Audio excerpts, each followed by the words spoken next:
জামায়াতে ইসলামীর আমির ও বিরোধী দলীয় নেতা ডক্টর শফিকুর রহমান বলেছেন, গণভোটের রায় অস্বীকার করে বিএনপি ফ্যাসিবাদের পথে যাত্রা শুরু করেছে।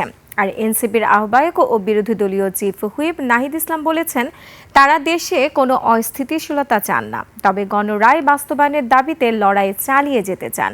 জুলাই যোদ্ধারাও অবিলম্বে গণভোটের রায় বাস্তবায়নের আহ্বান জানান। বাকিটা জানাচ্ছেন সহকর্মী শফিকুল ইসলাম।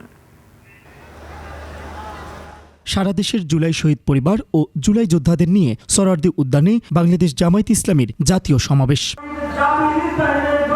সমাবেশে উঠে আসে জুলাই বিপ্লবের আকাঙ্ক্ষার কথা। সরকারের প্রতি দাবি তোলা হয় জুলাই সনদের পরিপূর্ণ বাস্তবায়নের। তারা যদি মনে করে এই জাতিকে দাসের মতো ব্যবহার করে তারা সামনের দিকে এগিয়ে যেতে চাইবে, তাহলে তারা বুকার স্বর্গে বাস করছে।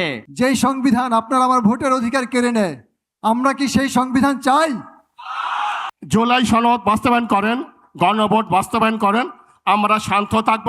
11 দলীয় ঐক্যের নেতারা অভিযোগ করেন, নির্বাচনের পর দীর্ঘ সময় পেরিয়ে গেলেও গণভোটের গণরায় বাস্তবায়নে দৃশ্যমান কোনো অগ্রগতি নেই। যখনই তারা বৈতরণী পার হয়ে গিয়েছেন, সঙ্গে সঙ্গে সেই জাতির সঙ্গে কৃত অঙ্গীকার বিএনপি চেয়ারপারসন ভুলে গিয়েছেন। তারা চেয়েছে সুশাসন, শান্তিতে ঘুমানোর জন্য। আপনি তো সেই ব্যবস্থা করতে পারছেন না। 18 কোটি মানুষের মুক্তির জন্য এই গণভোটের রায়কে বাস্তবায়নের সংগ্রাম আমরা দুর্বার গতিতে এগিয়ে নিতে চাই। এ সময় বিরোধী দলীয় চিফ হুইপ বলেন, আবারও কেউ দেশকে পুরনো স্বৈরাচারের পথে নিয়ে যেতে চাইলে দেশের জনগণ তাদের প্রতিহত করবে। আমরা দেশে কোনো অস্থিতিশীলতা চাই না। আমাদের দাবি একটাই, গণভোটের গণরায় বাস্তবায়ন করে জুলাই গণ অভ্যুত্থানকে প্রকৃত সম্মান দেওয়া, জুলাই শহীদ পরিবারকে প্রকৃত সম্মান দেওয়া, আহত যোদ্ধাদের প্রকৃত সম্মান দেওয়া।